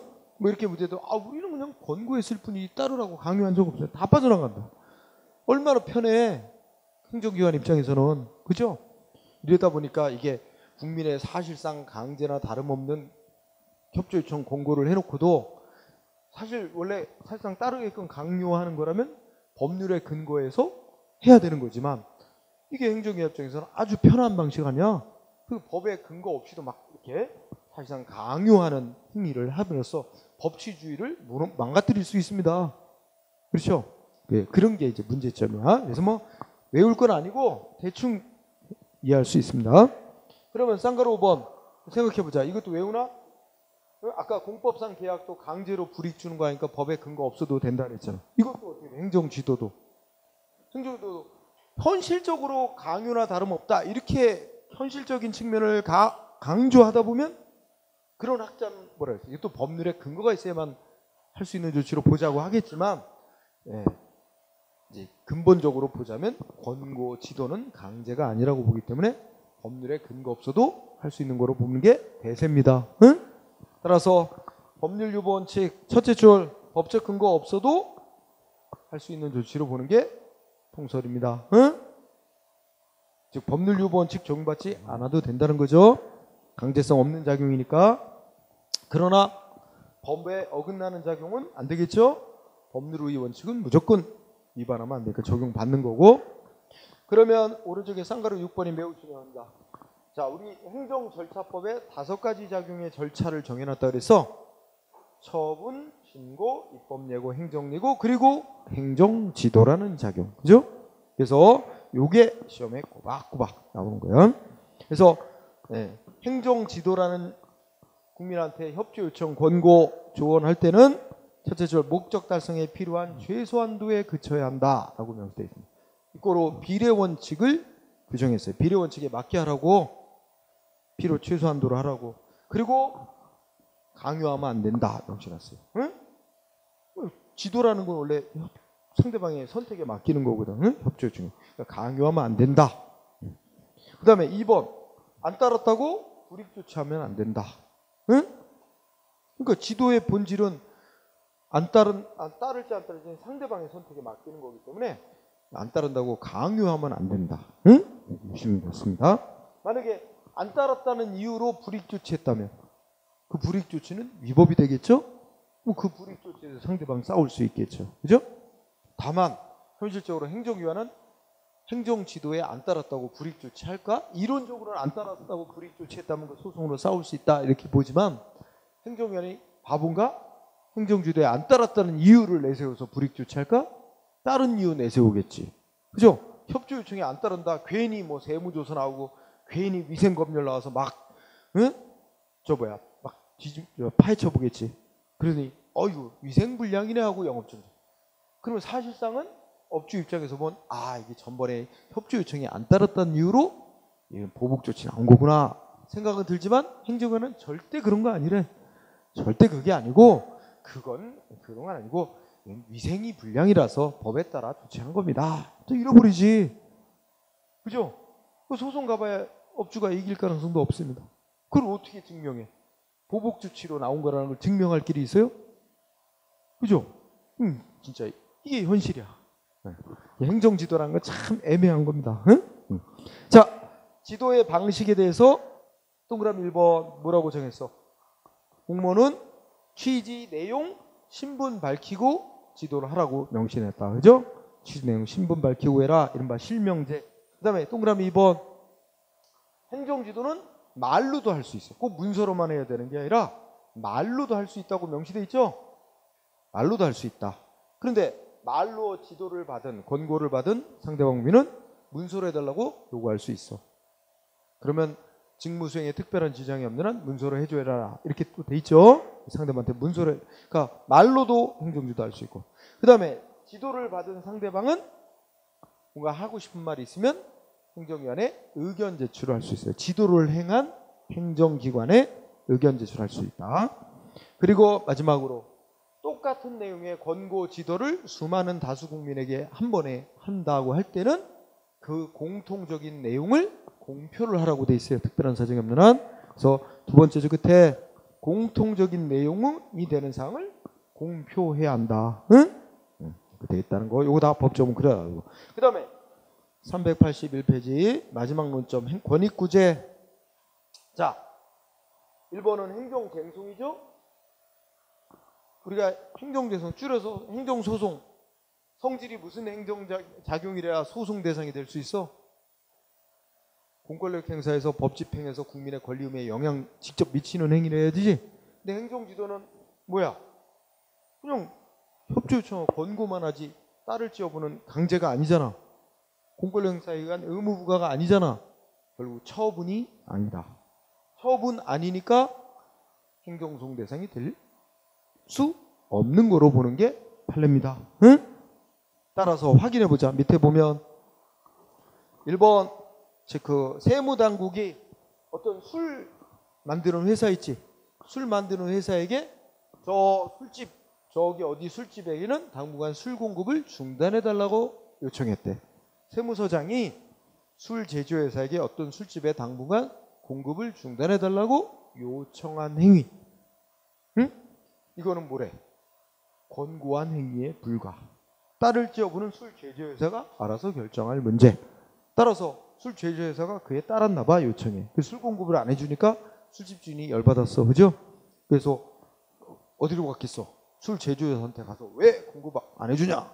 아, 우리도 해주고 싶은데 해주지 말라고 요청이 와서 우리도 찍힐 수는 없으니까 근본적으로는 세무서장이 이렇게 했구나. 세무서장이 술 제조회사에 술 공급 중단해달라고 요청한 행위 자기 이익을 침해하는 위법인 거다 하고 소송으로 싸웠는데 소송 대상 안 되는 것 같고 소송했다. 재판 거절됐습니다.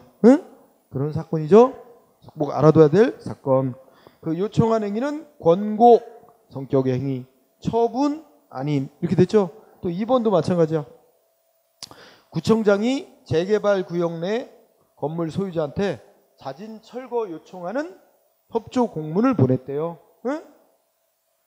근데 읽어보면 그 공문의 제목도 협조 요청 공문 이렇게 써 있고 또 상대방이 야 이거 철거하라고 의무 부과하는 조치냐 하고 물어봤더니 아 그건 아니고 이게 제때 철거를 자진 철거를 안 하면 강제 철거되고 뭔가 불이익 조치 당할 수 있으니 다른 시일 내에 철거해주기 바란다는 요청입니다 라는 것에 불과했다면 이것도 1번과 마찬가지로 권고한 행위에 불과해서 처분 아니다. 자 1, 2번 공통점 그죠? 자 다음 페이지 4번 판례로 넘어갑니다. 자 첫째 끝에 행정청이 예를 들면 우리 구청장이 어떤 건물에다가 전기 공급 좀 끊어달라 하고 어떻게 했어요? 한전에다 공문을 보냈대요. 응? 구청장이 한국전력공사 한전에 저 건물 불법 건물이니까 저 건물에 전기 좀 끊어달라. 그래서 전기 공급 중단 요청했죠? 이것도 뭐야? 똑같아. 권고한 행위지 반드시 한전이 거기에 따라야 될 의무 부여하는 행위는 아니기 때문에 소송 대상이 되는 처분 아니다. 다 공통점들이 뭐 요청 이런 말이 들어갔어. 그죠? 그 다음에 또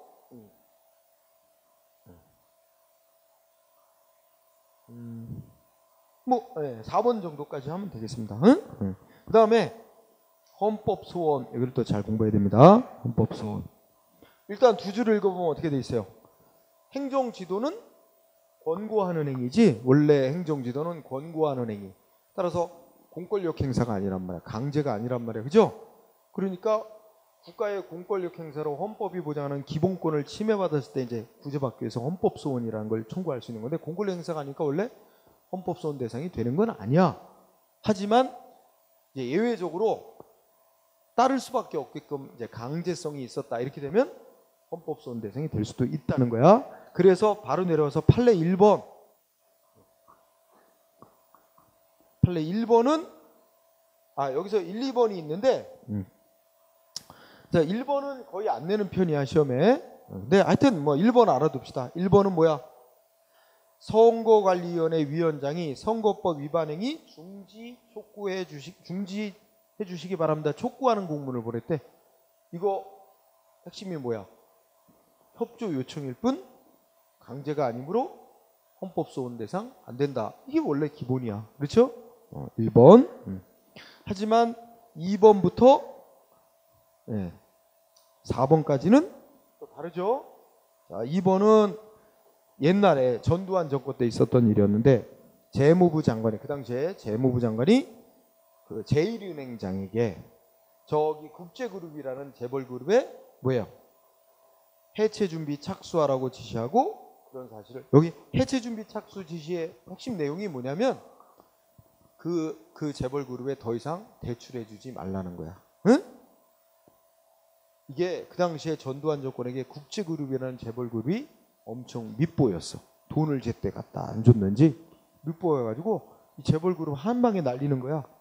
그런 방식으로 그 당시에 재벌그룹은 이 재무 구조가 되게 취약해서 여러 계열사들이 있는데 다 서로 회사들끼리 그 계열사들끼리 서로 빚보증 쓰고 있는 상태. 어느 한 기업만 도산 무너지면 다 무너지는 취약한 구조야.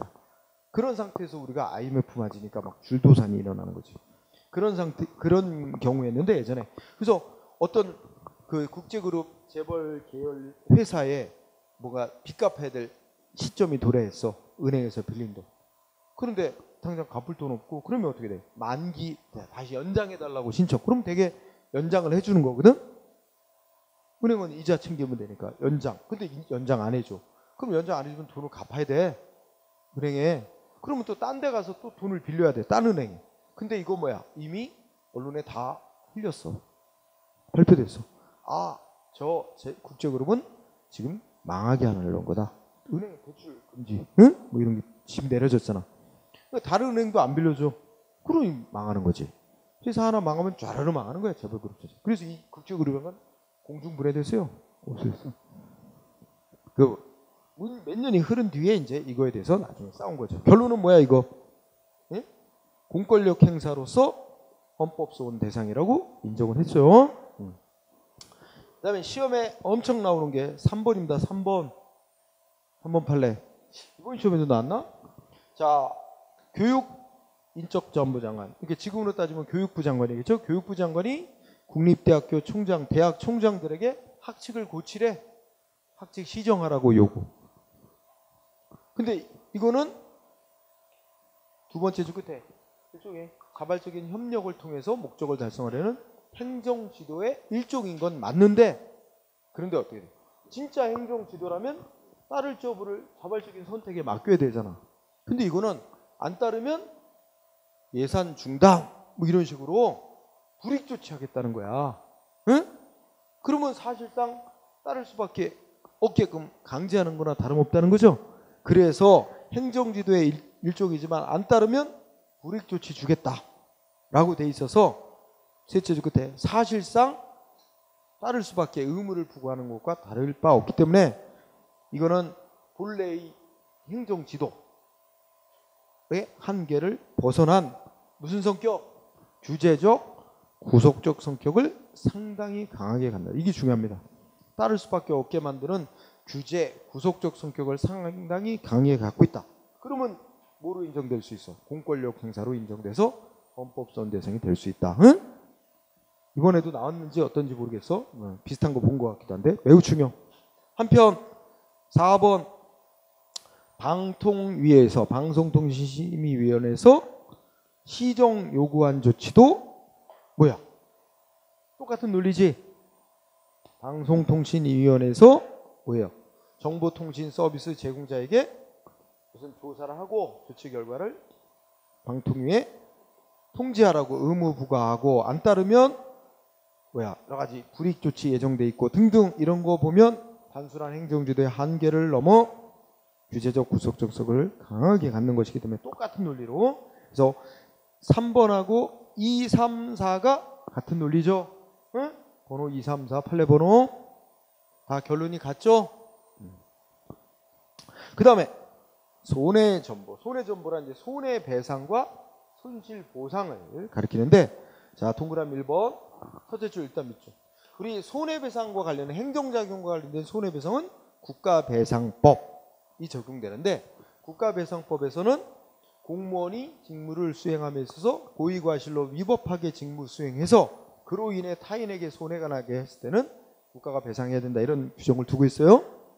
그러면 일단 동그라미 1번 행정지도라는 작용도 국가배상법이 정하고 있는 공무원의 직무행위에는 당연히 포함되는 거야. 응? 그런데 직무행위에 해당하지 않아서 배상 못 받는 건 아니고 당연히 직무행위에는 해당이 되는데 현실적으로 이 공무원의 행정지도가 위법하게 이루어졌어도 배상받기 어려운 요인이 있어요. 그게 바로 뭐가 있냐면 무슨 요인 때문에 셋째 줄 인과관계가 인정되기 어려워서 이게 중요한 겁니다. 인과관계가 뭐야? 원인 결과관계를 줄여서 그렇게 말하죠. 그러면 이런 논리란 말이야. 행정지도라는 건 상대방 국민에게 권고, 협조 요청하는 의미로서 딸을 쪄보는 상대방의 선택에 맡기는 거죠. 원래가. 그런데 공무원이 위법한 행정지도를 했다고 쳐봐. 그러면 안 따라도 되는데 본인이 따르기로 선택을 해서 따랐다가 손해가 났다 이거야. 그러면 그 손해는 공무원의 잘못된 지도 때문에 발생한 손해냐? 그건 아니라 이거야. 안 따라도 되고 따라도 되는데 본인이 따르기로 선택한 결과에 의해서 발생한 손해이므로 본인 책임이라는 거야. 따라서 공무원의 잘못된 행정지도 때문에 손해가 났다라는 인과관계가 인정되기가 힘들기 때문에 그래서 원칙적으로 배상받기 어렵게 된다는 겁니다. 응? 그거 꼭 알아두고. 하지만 우리 조금 아까 봤듯이 안 따르면 불이익 주겠다 이래가지고 따를 수밖에 없게끔 강제성이 있었다. 이렇게 되면 어떻게 될까? 그러면 인과관계가 인정될 수 있어요. 그러면 배상 책임, 배상 받을 수도 있는 경우가 있습니다. 그래서 실제 배상 판결 인정해준 사례도 드물지만 있긴 있단 말이야. 응? 그 얘기 꼭 알아두고. 그 다음에 동그라미 2번. 예. 동그라미 2번은 손실보상인데 손실보상이라는 제도는 적법한 공권력 행사로 상대방의 재산 피해가 생겼을 때 그 돈으로 물어주는 제도야. 근데 행정지도는 공권력 행사도 아니고, 응? 더더군다나 따를지 여부는 본인이 선택한 거기 때문에 역시 따랐다가 피해 입었어도 보상 대상이 되기 어렵다는 겁니다. 응? 결국 행정소송도 안 되고, 응? 원칙적으로, 그죠? 또 손해배상도 손실보상도 받기 어렵다는 겁니다. 구제가 어렵다는 게 피해 지도의 문제점이죠. 자, 그렇다면 판례 1번 매우 중요합니다. 자, 행정지도 강제성 없이 또 법적 한계를 지도의 한계를 벗어나지 일탈하지 않았다면 그러면 이 말이 나타내는 건 행정기관이 협조 요청 권고한 거에 딸을 쪄고 상대방이 알아서 선택하게 돼 있다는 거죠. 그랬는데 상대방이 따랐다가 손해가 났다 하더라도 그거는 본인 책임이지. 그래서 그에 대해서 국가 등이 배상할 책임은 없다. 응? 여기고요. 그 다음에 요 판례를 공부하면서 또 하나 공부할 거는 거기 문장 밑줄 친 건 아니고 쭉 읽어나가면 밑에서 두 번째 줄 뭐야? 처리기간이 지연됨을 양지해달라 그랬죠? 읽어보면 그러면 이런 내용의 문서를 이제 어민들한테 피해 어민들한테 보냈다는 거 아니야? 행정위원이? 근데 이 문구를 해석을 놓고 피해 어민하고 행정위원하고 해석이 서로 다른 거야. 어민들은 뭐라고 주장하는 거야? 거기 보면은 그 일제 줄에 보상 문제는 뭐 관련 부서와 협의도 해야 되고 상급기관의 질의도 질문해서 답변도 받아봐야 되고 전무기관의 자료에서 처리되니까 좀 지연되는 걸 양지해달라 이렇게 보냈잖아. 피해 어민들은 그러면 보상은 해주겠는데, 응? 좀 늦어지는 거를, 이런 절차를 밟아야 늦어지는 걸 좀 기다려달라는 뜻 아니었냐? 니는 행정이 내가 보상은 해주는데 늦어지는 거 기다려달라는 뜻 아니었느냐? 그러니까 니네 보상해준다고 인정한 거 아니냐? 이게 피해 어민들의 주장. 행정기관은 우리가 언제 보상해준다고 인정했느냐? 보상이 되려면 이러이러한 절차를 다 거쳐야 되니 좀 보상할지 말지 결정 나올 때가 좀 기다려달라는 뜻이지, 보상해준다는 전제하에 기다려달라는 뜻 아니다. 그리고 주장이, 해석이 엇갈린 거야. 법원은 어느 편 들어준 거야?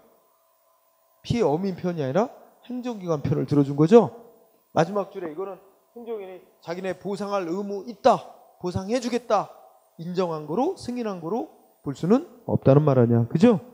마지막 줄에 행정기관이 자신의 채무, 이게 이제 보상해줄 의무 있다는 걸 인정한 거라고 볼 수는 없다. 이 공문만으로는 이런 뜻이었습니다. 그 다음에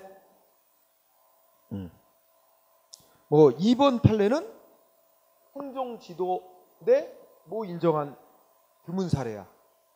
손해배상 책임 인정한 사례야.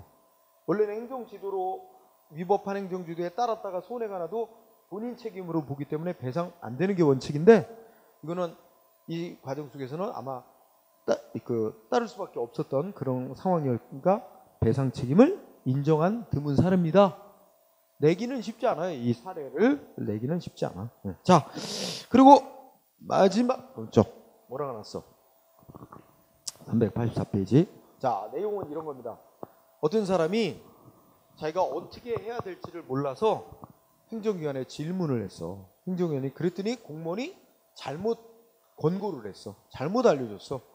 그래갖고 근데 잘못 알렸는데 이 사람이 그냥 잘못 알려준 권고대로 따라서 행동을 했거든. 근데 그게 나중에 처벌 대상이라고, 너 법에 어긋나는 행위를 했어 하고 처벌한다는 거야. 그리고 당황하지. 나는 공무원이 가르쳐준 대로 한 건데, 일러준 대로. 근데 공무원이 일러준 게 잘못된 걸 알려준 거야. 그러면 그런데 내가 법에 어긋나는 행위를 한 건 결과적으로는 그렇게 됐지만 공무원이 잘못 권고를 해줘서 그에 따라서 한 것뿐인데 이걸 처벌하는 거 좀 너무하지 않느냐 하고 이제 대응을 했는데, 판결은 뭐야? 야, 공무원이 잘못된 권고를 해줬어도 그거 따를지 안 따를지 네가 선택해야지. 응? 네가 따르기로 선택을 해서 따른 결과 그 행위가 법에 어긋나는 게 분명하다면 넌 처벌을 면할 수가 없어. 이게 판결이야. 그지 같죠? 응? 그래서 거기 즉 위에 걸 읽어보면 판례는 공무원 측의 위법한 행정지도에 따라가지고 개인이 어떤 행위를 했는데 그 행위가 법에 어긋난 행위가 돼서 처벌받게 된 상황이야. 이랬을 때 그렇더라도 본인이 안 따라도 되는 건데 자기의 의사로 자발적으로 따른 이상 잘못된 공무원의 행정지도에 따랐다는 것만으로는 그 법에 어긋난 행위가 정당화될 수 없다. 처벌될 수밖에 없다는 거야. 자, 그 사건이 밑에 판례죠. 그러니까 어떤 사람이 자기 땅을 팔았어. 땅을 팔면 100원짜리 땅을 사서 1000원에 팔았어. 그러면 양도 차익이 900원이 생겼어. 그러면 900원에 대해서 양도소득세라고 자기 양도소득이 이만큼 생겼으니 세금 얼마 신고 납부하도록 돼 있어서 그걸 해야 돼. 그런데 원래 우리나라의 오래된 관행이 실제 땅 판 가격으로 신고를 안 했어요. 실제 거래는 땅이 1억 주고 사고 팔았어도 그 원래 정부에서 매겨놓는 땅값이 있잖아. 우리가 공시지가라고 하죠. 응? 그게 이제 실제 땅값보다 한 50%밖에 안 돼. 그러니까 그 공시지가를 기준으로 거래했다고 신고를 많이 해왔어요. 그리고 그걸 묵인해 왔어요. 그 세금 적게 낼 수 있는 방법이잖아. 응? 그렇게 해왔는데 이제 법이 바뀌어서 실제 거래한 가격으로 신고를 하도록 돼 있어요. 실거래 가격으로. 응?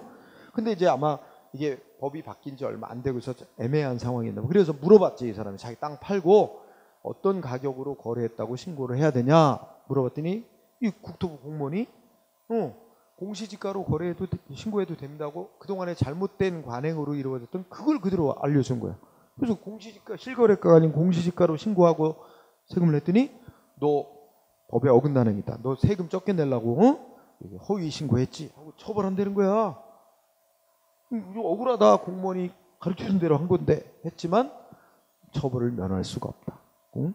본인이 선택한 거다 이거지. 응? 그래서 네. 정당화 될 수 없다 그러죠? 네, 이런 판결이었습니다. 그래서 이게 마지막 논점이었습니다. 응? 이렇게 해서 네, 우리 동영상 강의로 공부하는 우리 수험생들은 우리가 2권부터 시작이 돼서 행정 절차부터 공부를 해서 이제 한 바퀴 돌았어요. 그래서 조금 이제 시간이 좀 많이 걸렸어요. 강의 한 번 도는데 왜 이런 측면이 있었냐면 우리 국어, 영어 뭐 이렇게 국사 필수 과목은 이게 나눠서 하잖아. 나눠주면 뭐하죠? 뭐 기본 강의에서 뭐 이렇게 기초적인 걸 하고 또 심화 강의에서 또 뭐 또 하고 막 이렇게 나눠서 몇 번을 나눠요. 그런데 우리 행정학, 행정법은 좀 그렇게 하기가 힘들었어요. 그렇게 뭐 또 찍고 뭐 이렇게 하진 않고 한 번만 촬영하고 뭐 이렇게 되니까 그래서 가능한 한 한 번에 이론과 판례 시험 나올 수 있는 범위를 거의 전반 거의 안 빼고 다 다뤄서 한 번에 이제 완결 짓는 걸로 목표로 했기 때문에 그래서 조금 시간이 많이 걸렸고 그래서 지난 4월달 국가직 시험 볼 때까지 진도를 많이 마치지 못했지만 이 동영상 강의를 듣거나 새로 시작한 사람들은 4월달 시험을 목표로 하는 건 아니었을 거예요. 그렇게 짧은 시간 내에 이걸 공부하고 합격하기는 힘들죠. 최소 지방직이 목표, 1차 목표. 응? 그리고 조금 더 보면 내년 시험. 이제 공부를 시작한 사람 입장에서는 응? 작년 연말이나 올 초부터 시작한 사람은 올해 붙기는 힘들어.